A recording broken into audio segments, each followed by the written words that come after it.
Can't get hurt, but I was very, I would say, titillated by the Broncos defense last night. They brought it, and it had a lot to do with Garoppolo's performance. And it all was a ripple effect to Chicago to see what Pagano can do in the absence of Vic Fangio, who clearly has his imprint all over this defense early in the preseason. So let's move on to the Cowboys now. Lots of headlines here this morning. We'll get you caught up on everything. More highlights ahead, I promise.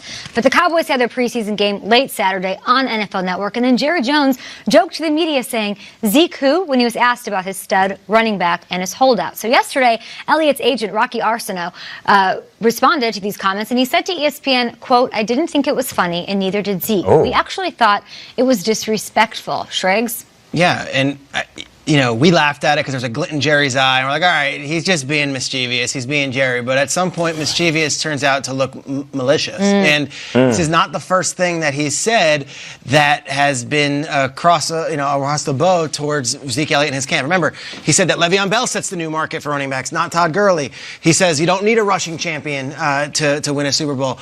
And he said many things verbally out in the media about Ezekiel Elliott because I feel like Jerry, deep down, is hurt by this. 2 years left on his contract. The amount of times that the Cowboys have defended Ezekiel Elliott against the league and against fans saying, hey, enough of this guy.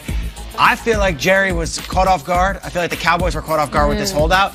And as much as he says it with a smile, you don't see him saying this about Amari Cooper. You don't see him saying this about Dak Prescott. If anything, he's doing flips to praise Dak Prescott because Dak Prescott's on the field and Amari's on the field. So this, if you're Zeke Elliott, okay, that's one joke, okay, that's two jokes, that's three jokes. 4 jokes, let's go. Like, 4 jokes, here we go. Let's go, man. Let's go means I'm not playing this year. And if Zeke Elliott is actually insulted and frustrated in what they're saying, that Rocky Arsenault and Zeke, we made all the Cabo jokes. He's not with them right now. And now it's week 3 of the preseason, and they play the Giants in 2 weeks. Zeke Elliott's a very important piece to this Cowboys team. This is further apart now than it was 2 weeks ago, and I don't see a resolution in store the next couple weeks. And if Zeke Elliott's actually really upset and frustrated by this, you might be week 1 with Tony Pollard.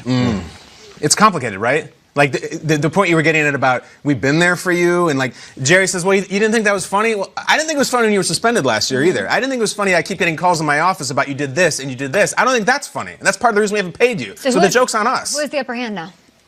The Cowboys. What's the stock watch? I just need the stock watch. I think the Cowboys. And I think it's at least to the point where they start to really see the field. Yeah. Because of them, 2 years, they can't break their precedent. They have a precedent instead. They're a business. They can't break that just to say, whatever, we like Zeke. Lots to unpack here on the show. More on Zeke, more on Antonio Brown. We got to get your insight on Josh Gordon later on in the show. We got toe drag swag, we got your angry runs, and we've got a recap of everything that happened in preseason week 2. Who won the week? I'd say Sammy D did. Sam had a great week. Yeah. And it's preseason week 3. We are moving it right along here. We should see some big name quarterbacks on the field. Are we going to see Rodgers?